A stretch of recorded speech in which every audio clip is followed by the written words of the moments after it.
Fil-kurrituru tal-Parlament Ewropew fi Brussell kien hemm kummenti pożittivi wara li l-membri tal-Kabinett Malti bdew iresqu il-prijoritajiet tal-Presidenza Maltija.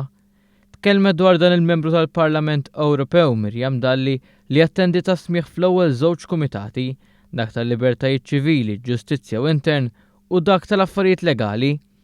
L-Europarlamentari Dalli sostniet il-membri parlamentari Ewropej tal-Kumitat fejn saru d-diskussjonijiet laqgħu b'mod tajjeb ħafna il-mod kif Malta se tkun tiffoka fuq l-immigrazzjoni. Qegħdin iħarsu b'mod pożittiv lejn il-Presidenza Maltija li qiegħda tpoġġi bħala waħda mill-prijoritajiet tagħha is-sitwazzjoni tal-immigrazzjoni.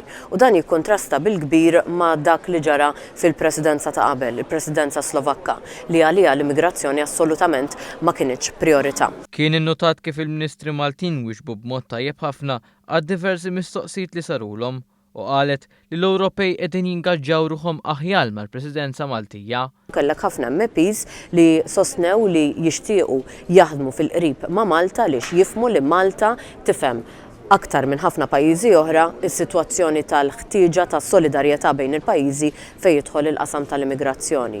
Jafu li Malta tifhem il-ħtieġa li l-pajjiżi kollha flimkien jiġbdu ħabel wieħed jekk verament irridu nindirizzaw il-problema tal-immigrazzjoni. Kuntrast tal-bidu tajjeb fl-ewwel jiem tal-Presidenza Maltija ġa spikkat ton negattiv tal-kap tal-Oppożizzjoni li saħansitra għamel dan fil-preżenza tal-Kummissarji Ewropej f'Malta.